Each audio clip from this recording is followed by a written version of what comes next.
Hello నమస్తే, నేను Ashok. Welcome to ప్రజా చైతన్యం. ఏపీలో అభివృద్ధికి సంబంధించి, ఏపీలో ప్రభుత్వ హామీలకు సంబంధించి నిధుల కొరత ఏర్పడుతూ ఉంది.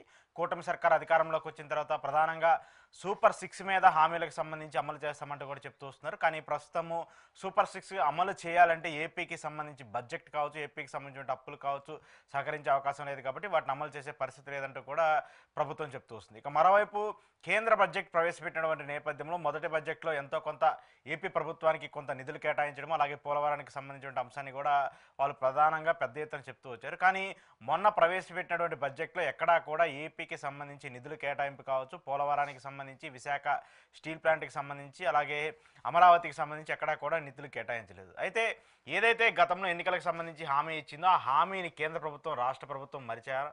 హామీలకు సంబంధించి కేంద్ర ప్రభుత్వానికి సంబంధించి నిధులపైన, అలాగే ఏపీ ప్రభుత్వం కూడా ఇస్తున్నటువంటి పరిస్థితులపైన కూడా ఈరోజు ఇంటర్వ్యూలో మాట్లాడుతూ, ఇంటర్వ్యూలో నాతో పాటు పార్టిసిపేట్ చేస్తున్నారు కాంగ్రెస్ నుంచి అంబటి రామకృష్ణ గారు. రామకృష్ణ గారు నమస్తే. సార్ నమస్తే అశోక్ గారు. సో మీరేమో రాష్ట్రాన్ని విభజించారు, ఇప్పుడేమో ఆ రాష్ట్ర విభజనకి సంబంధించినటువంటి హామీలకు సంబంధించినటువంటి అంశాలు ఎక్కడా కూడా కేంద్రం నుంచి సపోర్ట్ రావట్లేదు, రాష్ట్ర ప్రభుత్వం కూడా అడిగే పరిస్థితి లేదు. ఏం చెప్తారు? రాష్ట్రాన్ని విభజించాం డెఫినెట్గా. మాతో పాటు ఆ రోజు ఆ బిల్లుకి భారతీయ జనతా పార్టీ మద్దతు ఇచ్చింది. భారతీయ జనతా పార్టీ మద్దతు ఉంటేనే ఆ బిల్ పాస్ అవ్వగలిగింది, అది మనందరికీ తెలిసింది. కాంగ్రెస్ పార్టీ డెఫినెట్గా తెలంగాణ ప్రామిస్ చేసింది కాబట్టి మేము విభజించాలనుకున్నాం, బిల్లు పెట్టాం. దానికి చంద్రబాబు నాయుడు గారి పార్టీ కూడా లేఖ ఇచ్చింది, ప్రెసిడెంట్కి లెటర్ రాశారు విభజించమని. సో కాంగ్రెస్ పార్టీ ఒక్కదాన్నే మీరు ఇక్కడ బ్లేమ్ చేస్తే అది కుదరదు. కానీ సరే, ఎండ్ ఆఫ్ ది డే విభజించిన తర్వాత ఒక చట్టాన్ని చేసి ఇవ్వడం జరిగింది. క్యాబినెట్ నిర్ణయం చేసి, ఇది floor of the house Manmohan Singh గారు చెప్పిన స్పెషల్ కేటగిరీ స్టేటస్ని క్యాబినెట్ నిర్ణయం చేసి పంపించడం జరిగింది.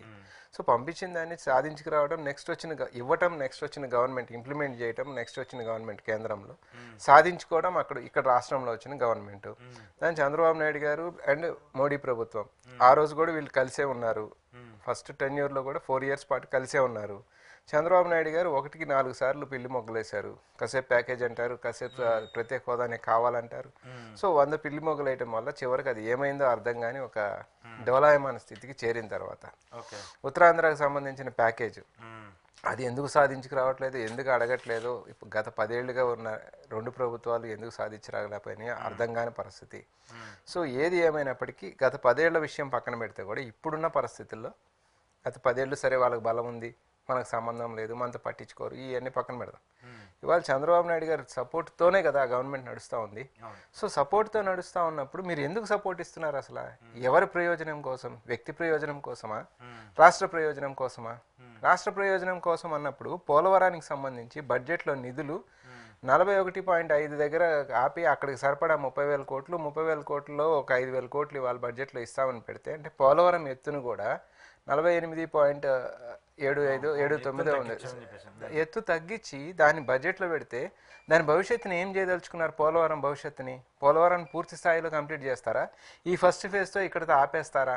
దానికి క్లారిటీ ఇవ్వాలి కదా ప్రజలకి. పోలవరం మీరు మీ హ్యాండ్ ఓవర్ కేంద్ర ప్రభుత్వం కట్టించివ్వాలని చెప్పేసి అప్పుడు విభజన చట్టం ఉంది కదా, చాలా స్పష్టంగా ఉంది దాంట్లో చట్టం. పోలవరంకి సంబంధించి R&R ప్యాకేజీతో సహా కేంద్రమే కట్టించి ఎత్తు ఏదైతే ఫస్ట్ డిపిఆర్లో పంపించారో దాని ప్రకారంగా చేసి ఇవ్వాలి అని ఉన్నదాన్ని, అది కూడా ఈయన చేతుల్లోకి తీసుకొచ్చుకొని నేనైతే స్పీడ్గా కడతానని చెప్పి మళ్ళీ వాళ్ళు ఒకళ్ళ మీద ఒకళ్ళు రాష్ట్రంలో ఉన్న ప్రాంతీయ పార్టీలు బుడద చల్లుకుంటా వాళ్ళని కట్టివ్వనిచ్చి ఎంతవరకు కడతారు, ఏం కడతారు, ఏంటనేది మానిటర్ చేసుకోవాల్సింది. మన లబ్ధి కోసం, మన కాంట్రాక్టర్ల కోసం, మన యొక్క దీనికోసం ఇక్కడ తీసుకొచ్చి 10 ఏళ్ళు గడిచిపోతున్నా వాళ్ళు ఫస్ట్ ఫేజ్ దగ్గర మాట్లాడుతామంటే అడిగే పరిస్థితుల్లో మనం లేము. అంటే పోలవరాన్ని ఒక డ్యామ్, కృష్ణా బ్యారేజ్ ఉంది కదా మనకి కృష్ణా జిల్లాలో, విజయవాడ దగ్గర బ్యారేజ్ ఉంది. పోలవరాన్ని వాళ్ళు ఒక బ్యారేజ్ చేసే పరిస్థితి. పోలవరాన్ని బ్యారేజ్ చేస్తారు, ఇక్కడ బనకచర్ల గురించి మాట్లాడతారు. నేను నీళ్లు తీసుకెళ్లి బనకచర్ల దగ్గర కలుపుతానని మాట్లాడతారు. అది డ్యామ్ అయిన తర్వాత బనకచర్లకు గోదావరి నీళ్ళు ఎట్లా వెళ్తాయి? అంటే ఎవరిని మోసం చేద్దామని, ఎవరిని మాయ చేద్దామని మాయలన్నీ. తర్వాత అంత భుజాన్ని ఎత్తుకోవాల్సిన పరిస్థితి ఏమొచ్చింది? నరేంద్ర మోడీ సర్కార్ని డబుల్ ఇంజిన్ సర్కారు, అద్భుతాలు జరుగుతున్నాయి ఈ రాష్ట్రంలో అన్నప్పుడు. అంత అద్భుతాలు జరిగితే అది మీ మాటల్లో కాదు కదా, బడ్జెట్లో కనపడాలి కదా. బడ్జెట్లోనేమో ఏమి కనపడలేదు. దేశంలో అన్ని రాష్ట్రాలకి ఏముందో కనీసం ఆ బీహార్ని 4-5 సార్లు బీహార్ అనే పదమన్నా వాడారు. మేలు చేయాల్సిన ఆంధ్రప్రదేశ్ పదమే లేదు. దీన్ని ప్రశ్నించలేని పరిస్థితుల్లో అద్భుతంగా డబుల్ ఇంజిన్ సర్కార్ నడుస్తూ ఉందంటే దానివల్ల మీకు ఏం లాభం? పోనీ ఓకే ఫైన్, ఈ గత 8 నెలలుగా మీరు చెప్తా ఉన్నారు దివాళా తీసింది, నాశనం అయిపోయింది, ఇబ్బంది జరిగిందని. మరి 8 నెలలుగా అదనంగా ఏం నిధులు తెచ్చారు? దేశంలో అన్ని రాష్ట్రాలకి రావాల్సిన నిధులు సమానంగా వస్తున్నాయి తప్ప అదనంగా ఈ రాష్ట్రానికి డబుల్ ఇంజన్ సర్కార్ సాధించుకొచ్చిన నిధులేమి? నిధులు కానీ నిజంగా వచ్చింటే ఇంక నువ్వు రోజు మనం నిత్య దరిద్రంలో ఉండాల్సిన అవసరం లేదు, దాని గురించి మాట్లాడుకోవాల్సిన అవసరం లేదు కదా. సో మోడీ గారి భజన ఎందుకు ఇంతగా చేస్తా ఉన్నారు? ఏమి లాభం కోసం? రాష్ట్రానికి అయితే లాభం కనపడట్లా, మరి దేని లాభం కోసం మీరు భజన చేస్తా ఉన్నారు అనేది చెప్పాలి కదా. అర్థం కాని పరిస్థితి. సరే ఇప్పుడు సరే రాష్ట్ర ప్రభుత్వం కేంద్ర ప్రభుత్వం ఇవ్వలేదు, కనీసం రాష్ట్ర ప్రభుత్వానికి సంబంధించి కొన్ని స్కీమ్లు ఇచ్చారు కదా ఎలక్షన్ మేనిఫెస్టోలో. ఆ సూపర్ 6 అమలు చేయడానికి కూడా ఇప్పుడు డబ్బులు లేవు, కేంద్రం నుంచి సహకారం లేదు, రాష్ట్ర ప్రభుత్వం ఇచ్చలేదు. ఏదో ఎన్నికల కోసమో ఎన్నికల్లో గెలవడం కోసమో మాటలకు చెప్పేసి వచ్చేస్తే సరిపోద్ది అనుకోవచ్చా? సార్, కేంద్ర ప్రభుత్వం నిధులకు సంబంధం లేదు. ఆ సూపర్ 6కి సంబంధించిన హామీలు ఏదైతే పవన్ కళ్యాణ్ గారు, చంద్రబాబు నాయుడు గారు కలిసి మేనిఫెస్టో రిలీజ్ చేశారో అది రాష్ట్రంగా ఈ రాష్ట్రం మేము అమలు చేస్తాము అని చెప్పి వీళ్ళు ఇచ్చిన హామీలు అవి. అది ఈరోజు అది ఇంకొకటి కూడా విషయం ఏమంటే, ఆ రోజు వీళ్ళు చెప్పిన మాట 14 లక్షల కోట్లు ఈ రాష్ట్ర అప్పు అని చెప్పి, అది నేను పేపర్ల ద్వారా న్యూస్ పేపర్లో చదివిన ద్వారా నేను తెలుసుకున్న జ్ఞానం అని చెప్పి చంద్రబాబు నాయుడు గారు చెప్పారు. సరే 14 లక్షల కోట్ల అప్పు ఉన్నా కూడా మీరు ఆ సూపర్ 6 అమలు చేస్తామని చెప్పారు కదా. మరి బడ్జెట్లో మీరు ప్రవేశపెట్టిన బడ్జెట్లోనేమో 6,79,00,000 కోట్లు, సే అరౌండ్ 7 లక్షల కోట్లు అనుకుందాం. అంటే సగానికి సగం అప్పు మీరు బడ్జెట్లో ప్రవేశపెట్టినప్పుడు తగ్గి ఉంది కదా. సో ఈ 14 లక్షల కోట్లు కరెక్టా, 7 లక్షల కోట్లు కరెక్టా, లేకపోతే పయ్యావుల కేశవ్ గారు చెప్పే 9 లక్షల కోట్లు కరెక్టా, పురంధరేశ్వర్ గారు చెప్పే 10 లక్షల కోట్లు కరెక్టా? ఇవన్నీ కూడా మళ్ళీ 14 లక్షల కోట్ల కన్నా తక్కువే ఉంది కదా. సో 14 లక్షల కోట్లు బేస్ చేసుకున్నా కూడా మీరు అమలు చేయగలను అని చెప్పినప్పుడు, ఇప్పుడు అంతకన్నా తక్కువే ఉన్నప్పుడు ఎందుకు అమలు చేయలేకపోతా ఉన్నారు? ఆయన మొన్న ఇంకొక ఘోరమైన మాట కూడా మాట్లాడడం జరిగింది. ఈ పథకాల విషయంలోకి వచ్చేటప్పటికి సంపద సృష్టించి అప్పుడు ఇస్తాడంట. సంపద ఎప్పుడు సృష్టించాలి, ఎప్పుడు ఇవ్వాలి? సంపద సృష్టించాలంటే మళ్ళీ కేంద్రం మీకు సహాయం చేయాలి కదా. కేంద్రం ఏమో మీకు సహాయం చేయట్లేదు కదా. కేంద్రం అసలు ఇవ్వనని తేల్చి చెప్పేస్తుంది. ఆ పథకాలు కనీసం మీరు గుర్తుందో లేదు మీకు, ఆ టైంలో వాళ్ళు కనీసం ఆ మేనిఫెస్టో పట్టుకోవడానికి కూడా వాళ్ళు ఇంట్రెస్ట్ చూపలేదు.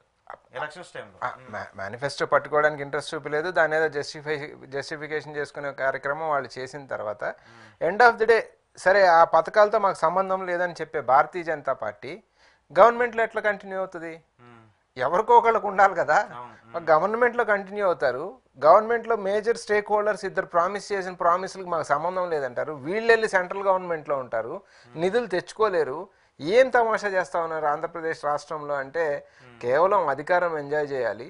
వాళ్ళకి ఏమైనా ఇబ్బందులు ఉంటే ఆ ఇబ్బందులు కాపాడుకోవడం కోసం నరేంద్ర మోడీ దగ్గర షెల్టర్ తీసుకోవాలి.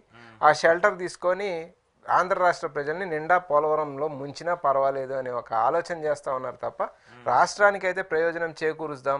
మనకి ఇదిగో 21 మంది ఎంపీలు ఉన్నారు.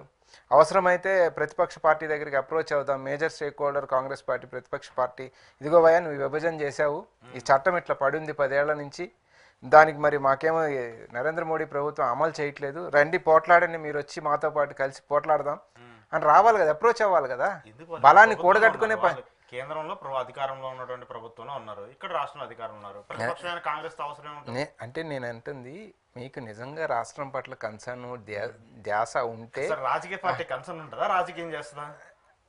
ప్రజల పట్ల కన్సర్న్ ఉండాలి కదా సార్, ప్రజల పట్ల కన్సర్న్ ఉండాలి కదా. ఇప్పుడు 5 ఏళ్ళు పరిపాలించిన వైఎస్ఆర్సీపీని కాదని మళ్ళీ మీకు ఎందుకు ఓట్లేశారు అంటే అవన్నీ కంప్లీట్ అవ్వలేదు, ఇగో ఇవన్నీ మేము కంప్లీట్ చేస్తాం, అదనంగా మీకు ఇగో ఈ సూపర్ 6 లాంటి హామీలు ఇచ్చాం, ఇవి కూడా ఇస్తాం, ఆ పోలవరాన్ని పరిపూర్ణం చేస్తాం, ప్రత్యేక హోదా తీసుకొస్తాం, ఆ వెనకబడిన జిల్లాకి తీసుకొస్తాం, మీకు రైల్వే జోన్ తీసుకొస్తాం, విశాఖపట్నం మొత్తం చెప్పంది ఏమీ లేదు కదా, అన్నీ చెప్పారు కదా. మరి అవి చేయటానికి కదా ప్రజలు మీకు ఓట్లేసింది. అంతేగాని మేము రాజకీయం చేసుకుంటాం, నేను కుర్చీలో కూర్చుంటాం, మా అబ్బాయికి మంత్రి పదవి ఇస్తాం, మా అబ్బాయిని ముఖ్యమంత్రి చేయాలా, ఉప ముఖ్యమంత్రి చేయాలా, ఈ డిస్కషన్ ప్రజల్లో నడుపుదాం అనే దానికోసం కాదు కదా ఇచ్చింది. మీరుంటారా, మీ అబ్బాయి ఉంటారా ముఖ్యమంత్రిగా, అది మీ పార్టీ ఇష్టం, మీ లెజిస్లేటివ్ దీని ఇష్టం, డెఫినెట్గా ఎవరో ఉండండి. కానీ ప్రజలకు ఇచ్చిన మాటలు అయితే అమలు చేయాలి కదా. అదే అమలు చేయకుండా నిత్యం ఏదో ఒక డిఫరెంట్ చర్చ ఆంధ్ర రాష్ట్ర ప్రజల్లో పెట్టి రాష్ట్రాన్ని అయితే డెఫినెట్గా అదే ఇబ్బంది పెట్టకుండా ఉంటే చాలు. కానీ ఇక్కడ నాకు అర్థం కాని ఒక లాజికల్ థింకింగ్ ఏంటంటే సార్, 2014 నుంచి 2000 ఇప్పుడు ఉన్నటువంటి ఈ 10 ఏళ్ల పాటు వైసీపీ వచ్చింది, అంతకుముందు చంద్రబాబు నాయుడు గారు ఉన్నారు, ఇప్పుడు మళ్ళీ కూటమి గవర్నమెంట్ వచ్చింది. ఎందుకు ఎవరు కూడా కేంద్రానికి సంబంధించి డిమాండ్ చేసే సిచ్యువేషన్స్ లేరు? అటు కాంగ్రెస్నైనా, అటు కాంగ్రెస్ లేదు కాబట్టి చెప్తాను, ఎందుకు డిమాండ్ చేసే సిచ్యువేషన్కి లేదు? కేంద్రాన్ని ఎందుకు డిమాండ్ చేయట్లేదంటే వ్యక్తిగత బలహీనతలు ఏమన్నా ఉండటం వల్ల వీళ్ళు కేంద్రాన్ని డిమాండ్ చేయలేకపోతా ఉన్నారా అనేది మనం ఇక్కడ అర్థం చేసుకోవాల్సిన అంశం. వ్యక్తిగత బలహీనతలు కానీ మీకు లేనప్పుడు అట్లీస్ట్ ప్రతిపక్షంగా ఉన్న వాళ్ళు, లేకపోతే ప్రతిపక్షం మీకు రాష్ట్రం కోసం కన్సర్న్ ఉన్న ప్రతిపక్షాన్ని కలుపుకొని కొట్లాడాలి కదా. అధికారం వాళ్ళు ఇచ్చే రెండు మంత్రి పదవులు ఏమి ఇచ్చినట్టున్నారు. ఆ ఏవియేషన్ కూడా చూడండి, అది మొత్తం ప్రైవేటైజ్ అయిపోయింది. ఎయిర్ ఇండియాతో సహా ప్రైవేటైజ్ అయిపోయింది. ఇక ఇది మనం ఏదంటాం సిగ్నలింగ్ వ్యవస్థ ఏదో ఉన్నట్టుంది గవర్నమెంట్ దానికోసం ఒక మంత్రి, ఆ మంత్రి ఆంధ్రప్రదేశ్ రాష్ట్రానికి. సో ఈవెన్ ప్రైసెస్ డిసైడ్ చేసే శక్తి కూడా నా చేతిలో లేదు, నేను I will discuss with them అని చెప్తున్నాడు మంత్రి గారు ప్రైవేట్ ఆర్గనైజేషన్తో. మరి అంత శక్తి లేని ఒక దీన్ని తీసుకొని మనకు ఒక మంత్రి ఉందని మనం చెప్పుకొని రాష్ట్రానికి జరిగే ప్రయోజనం ఏమీ లేనప్పుడు ఎందుకు అక్కడ మీరు దాంట్లో ఉండటం అనేది కదా క్వశ్చన్ చేసేది. ఆంధ్ర రాష్ట్ర ప్రజలు డెఫినెట్గా క్వశ్చన్ చేస్తారు కదా. సో దాని సమాధానం చెప్పాలి. మళ్ళా గతంలో 4 ఏళ్ళు ఉన్నారు, 5 ఏళ్ళు బయటకు వచ్చారు కొట్లాడాలి ప్రజలు అడిగినప్పుడు. ఇప్పుడు కూడా మళ్ళీ అటువంటి పరిస్థితి ఉత్పన్నం అవ్వకుండా ఇప్పటి నుంచే మేల్కొని రాష్ట్ర ప్రజలకు న్యాయం చేయాలి అని కోరుతా ఉన్నాం. ఏంటి కాంగ్రెస్ ఏమైనా సైలెంట్గా పావులు ఏమైనా కదుపుతుందా ఏపీలో? కాంగ్రెస్ పార్టీ మీరు గమనిస్తే కూటమి ప్రభుత్వం వచ్చిన తర్వాత వాళ్ళు తీసుకున్న ప్రతిదానికి కూడా ఫస్ట్ మీరు పవర్ టారిఫ్ పెంచినప్పుడు కానీ, లేకపోతే ఇప్పుడు సూపర్ 6 అమలు చేయాలని కానీ ప్రతిదానికి నిరసన కార్యక్రమాలు చేపట్టాం, నిరసన చేస్తూనే ఉన్నాం. బట్ మా స్ట్రెంగ్త్ కొంచెం తక్కువ కాబట్టి అది చంద్రబాబు నాయుడు గారి చెవుల దాకానో లేకపోతే వాళ్ళ పేపర్ల మీడియా ద్వారా వాళ్ళ దృష్టికి ఇంకా వెళ్ళినట్టు లేదేమో. కానీ రానున్న రోజుల్లో డెఫినెట్గా నిరసనలు అయితే ఉధృతం చేస్తాం. అందుకనే స్టాండ్ మార్చి కొంచెం వాయిస్ సీనియర్లు అందరూ జగన్మోహన్ రెడ్డికి పాజిటివ్గా మాట్లాడటం ఆ లైన్ తీసుకున్నారు కదా కొంతమంది. లేదు, అట్లా జగన్మోహన్ రెడ్డి గారికి పాజిటివా చంద్రబాబు నాయుడు గారికి వ్యతిరేకమా అనేది కాదు. కానీ రాష్ట్ర ప్రజలకు జరగాల్సింది జరగాలి, దాని గురించి మాట్లాడతారు. కానీ నాకు తెలిసి ఏ సీనియర్ కూడా జగన్మోహన్ రెడ్డి గారికి అనుకూలంగా వెళ్ళి చేద్దాం అనేది అయితే నాకైతే ఎక్కడ కనపడలేదు.